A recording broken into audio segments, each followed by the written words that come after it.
সাগর হচ্ছে ঘূর্ণাবর্তের ঘাঁটি। এখানে তৈরি হয় নিম্নচাপ, নিম্নচাপ থেকে গভীর নিম্নচাপ, সেখান থেকে আবার তৈরি হয় হচ্ছে ঘূর্ণিঝড়, ঘূর্ণিঝড় থেকে মহাঘূর্ণিঝড়। এটাই হচ্ছে বঙ্গোপসাগরের উপরে মেন কাহিনী।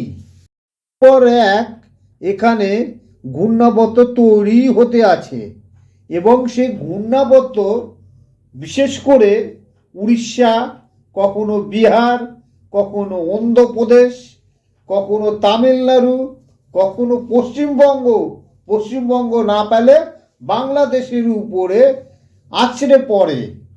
তাতে ক্ষয়ক্ষতি প্রচুর হয়, প্রচুর লোকের প্রচুর সর্বনাশ হয়।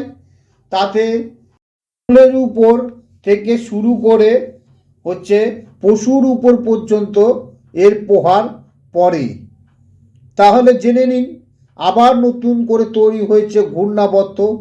আলিপুর আবহাওয়া দপ্তরের পূর্বাভাস, বাংলায় শীতের আমেজ বজায় থাকবে আগামী 5 দিন।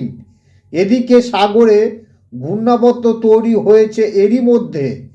ভারতীয় মৌসুম ভবনের তরফে জানানো হয়েছে, আপাতত দক্ষিণ পশ্চিম বঙ্গোপসাগর ও সংলগ্ন ভারত মহাসাগরের উপরে আছে এই ঘূর্ণাবর্ত।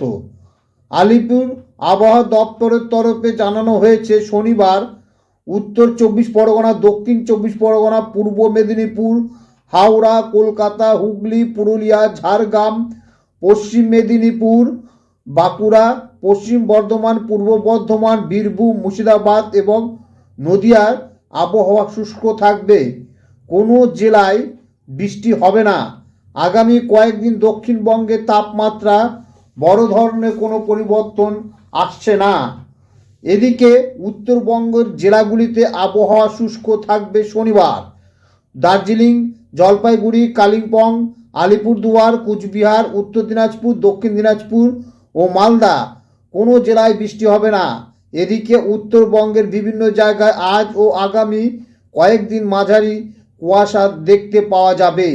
আগামী কয়েকদিন উত্তরবঙ্গের তাপমাত্রা বড় ধরনের কোনো পরিবর্তন আসতে পারছে না। এদিকে শনিবার ও রবিবার কলকাতার আকাশ মূলত পরিষ্কার থাকবে। বৃষ্টি হবে না মহানগরীতে। সর্বত্রই তাপমাত্রা 24 ডিগ্রি সেলসিয়াসের আশেপাশে থাকবে, যা কিনা স্বাভাবিকের থেকেও প্রায় 3 ডিগ্রি সেলসিয়াসের নিচে। সর্বনিম্ন তাপমাত্রা 14 ডিগ্রি ঘরে থাকতে পারে, যা কিনা স্বাভাবিকের থেকে প্রায় 2 ডিগ্রি সেলসিয়াসের নিচে। মাত্র আর 48 ঘন্টা, তারপরে নতুন করে আকাশ ঢেকে যাবে কালো মেঘে, ঝেঁপে বৃষ্টি নামবে জায়গায় জায়গায়। হ্যাঁ, এমনই পূর্বাভাস জারি হয়ে গেল। ইতিমধ্যেই ডিসেম্বরের মাসের মাঝামাঝি সময় চলছে। দেশের মানুষ ঠান্ডায় কার্যত কাবু হয়ে গিয়েছে। যদিও এরই মাঝে ফের একবার ব্যাপক আবহাওয়া বদলের ইঙ্গিত দিল আইএমডি। রাজ্যে হালকা থেকে মাঝারি রকমের বৃষ্টির সম্ভাবনা দেখা দিয়েছে। আবার কিছু রাজ্যে ভারী থেকে অতি ভারী বৃষ্টির সম্ভাবনা পূর্বাভাস জারি করেছে আইএমডি। যে কারণে শীত মাঝে ফের একবার এহেন বৃষ্টির খবরে ভেজায় মন খারাপ হতে চলেছে দেশের মানুষের।